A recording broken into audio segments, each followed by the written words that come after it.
ఇదే విషయంపై మరింత సమాచారం మా ప్రతినిధి ప్రతాప్ మనకు అందిస్తారు. ఎస్ ప్రతాప్, ఇవాళ ప్రచారానికి చివరి రోజు కావటంతో మరి కాంగ్రెస్ ఎటువంటి ర్యాలీలు కావచ్చు, సభలకు కావచ్చు సన్నద్ధమైంది. మీ వద్ద ఉన్న అప్డేట్స్ ఏంటి?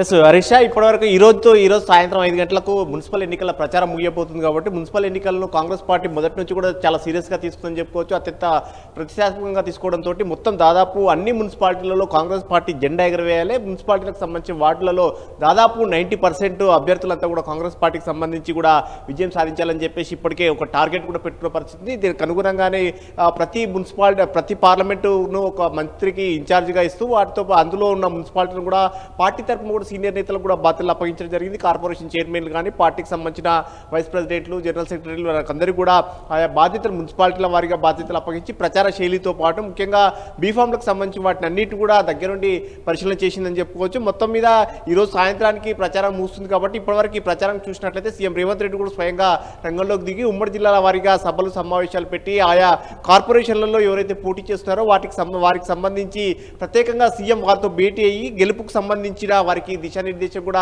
చేయడం జరిగింది. ఉమ్మడి నల్గొండ జిల్లా కానీ అదేవిధంగా కరీంనగర్, నిజామాబాద్, మెదక్ వీటన్నిటిని కూడా రంగారెడ్డి జిల్లా, వరంగల్ జిల్లాకు సంబంధించి అన్ని జిల్లాలకు సంబంధించి కూడా వరుసగా సమావేశాలను ఏర్పాటు చేసి ఆయా సమావేశాల్లో పార్టీ అభ్యర్థులకు తరపున గెలుపుకు సంబంధించి వారిపైన కూడా వారి తరపున ప్రచారం కూడా చేయడం జరిగింది. వీటన్నిటితో పాటు సంబంధించి కాంగ్రెస్ పార్టీ ప్రజెంట్ అధికారంలో ఉంది కాబట్టి మున్సిపాలిటీలలో అభివృద్ధి జరగాలంటే కనుక ప్రభుత్వం అధికారంలో ఉంది కాబట్టి ప్రభుత్వం అధికారంలో పార్టీకి ఓటేస్తేనే అభివృద్ధి మరింతగా జరుగుతుందని చెప్పేసి సీఎం రేవంత్ రెడ్డి చెప్పడం జరిగింది. వీటితో పాటు మంత్రులు కూడా చాలా సీరియస్గా తీసుకొని వారికి ఎక్కడికైతే బాధ్యతలు ఇచ్చారో ఆ బాధ్యతలు ఇచ్చిన నియోజకవర్గాలు విస్తృతంగా పర్యటన చేయడం జరిగింది. ఎమ్మెల్యేలు కూడా వారి పరిధిలో ఉన్న నియోజకవర్గాల మీద ప్రత్యేకమైన ఫోకస్ పెట్టడం జరిగింది. సో మొత్తం మీద ఈరోజు ముగుస్తుంది కాబట్టి కాసేపటి క్రితం కూడా CM Revanth Reddy Zoom meeting కూడా పెట్టుకోవడం జరిగింది. నేతలతో అందరితో కూడా ఇన్ఛార్జి మంత్రులు, ఎమ్మెల్యేలతో అందరితో కూడా జూమ్ మీటింగ్ పెట్టుకొని ఎక్కడ కూడా ఎలాంటి తప్పిదాలు జరగకూడదు, ఈరోజు ప్రచారం ముగిసిన తర్వాత కూడా ఎల్లుండి ఓటింగ్ జరిగేటప్పటికి కూడా ఎవరు కూడా నిర్లక్ష్యంగా ఉండడానికి వీల్లేదంటూ కూడా వారికి చాలా సీరియస్గా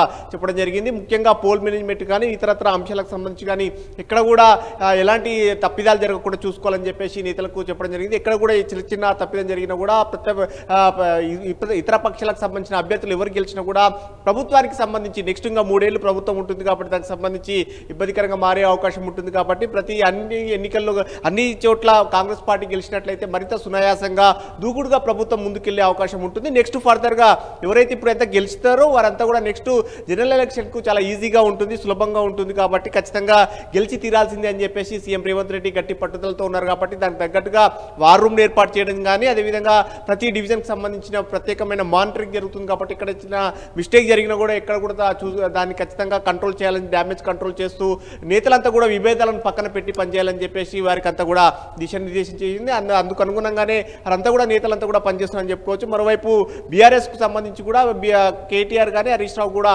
విస్తృతంగా పర్యటనలు చేస్తున్న పరిస్థితి. బీజేపీకి సంబంధించి కూడా చూసినట్లయితే కనుక జాతీయ అధ్యక్షుడు కానీ అదేవిధంగా ఇతర నేతలంతా కూడా మహారాష్ట్రకు సంబంధించిన సీఎం కానీ దేవేంద్ర ఫడ్నవీస్ కానీ కేంద్ర మంత్రులు కిషన్ రెడ్డి, బండి సంజయ్తో పాటు అదేవిధంగా ఎంపీలు డీకే అరుణ కానీ అందరూ కొండ విశ్వేశ్వరరెడ్డి, ధర్మపురి అరవింద్ అదేవిధంగా అందరూ కూడా నేతలంతా కూడా విస్తృతంగా పర్యటనలు చేస్తున్న పరిస్థితి ఉంది కాబట్టి సో మొత్తం మీద అన్ని పార్టీలు కూడా చాలా సీరియస్గా తీసుకున్న పరిస్థితి. ఎందుకంటే ఇప్పుడు సింబల్ మీద జరుగుతున్న ఎన్నికలు కాబట్టి ఏ సింబల్ మీద జరుగుతున్న నేపథ్యంలో ఎవరికి బలం ఎంత అనేది కూడా దీనిపైన బయటపడే అవకాశం ఉంటుంది కాబట్టి దీన్ని దృష్టిలో పెట్టుకుని పార్టీలంతా కూడా వారి శక్తిని అంతా కూడా ఒడ్డుతున్న పరిస్థితి ఉంది కాబట్టి ఖచ్చితంగా మెజార్టీ సీట్లు గెలవాలనే పట్టుదలతోటి అన్ని రాజకీయ పార్టీలు అయితే గట్టి పనిచేస్తున్నాయని చెప్పుకోవచ్చు. హరీష్.